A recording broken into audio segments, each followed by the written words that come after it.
je vous salue et à travers vous, tous les représentants de l'association que vous représentez, l'amicale marocaine des... Enfin, pardon, excusez-moi, l'amicale des retraités marocains. Et à travers vous, tous ceux qui sont là, parce que vous avez organisé, comme vous le faites habituellement, cette commémoration à la fois qui est une fête de l'indépendance et une fête de la marche verte. Monsieur le vice-consul aussi qui est présent. Donc, pour simplifier, je vous dirais simplement, mes chers amis.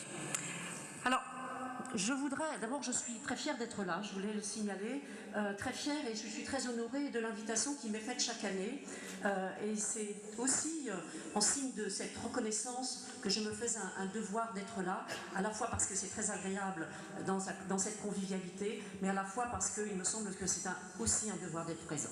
Alors je voudrais saluer le travail incessant qui a été réalisé par le Royaume du Maroc depuis le jour de son indépendance jusqu'à la révision de sa constitution, puis de sa mise en œuvre, pour donner les moyens d'assurer au pays sa stabilité et de marcher à la fois sereinement, prudemment, vers toujours plus de démocratie dans une région où les menaces pour la paix sont nombreuses.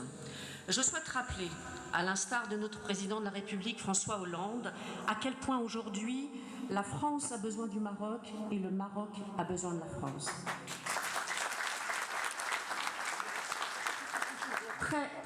Très récemment, il indiquait, et je le cite, qu'il veillerait personnellement à ce que les relations franco-marocaines puissent être amplifiées, consolidées et si c'était nécessaire, relancées. Nous avons encore à dépasser des difficultés qui peuvent parfois surgir pour retrouver un élément clé de nos relations, celle de la confiance.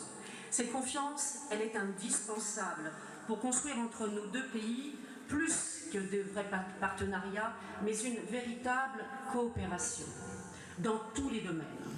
Une coopération qui soit politique, et nous avons de nombreux accords et conventions signés. Qu'elle soit économique, et les investissements français au Maroc sont là pour en témoigner. Et il y a tous les échanges commerciaux que nous avons ensemble.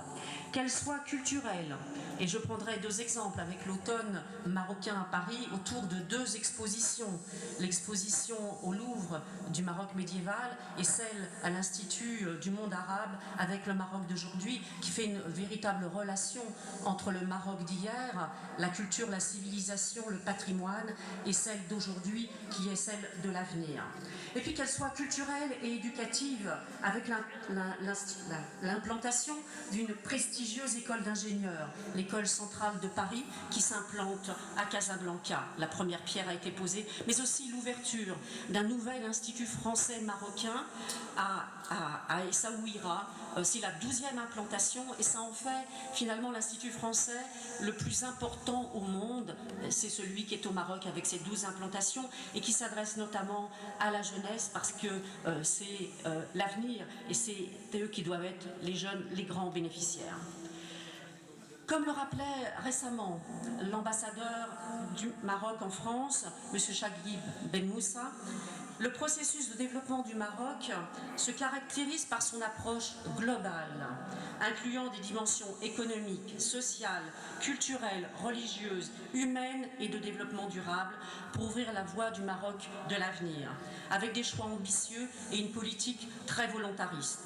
Par ailleurs, le Maroc est une puissance diplomatique incontournable en raison à la fois de son positionnement et de son rôle central dans la stabilité au sud de la Méditerranée et de son ambition politique africaine.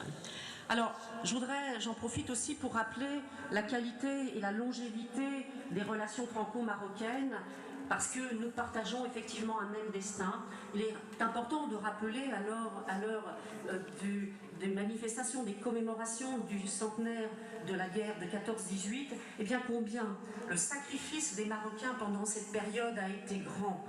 40 000 d'entre eux participèrent à cette guerre aux côtés de la France et des Alliés pour défendre la liberté.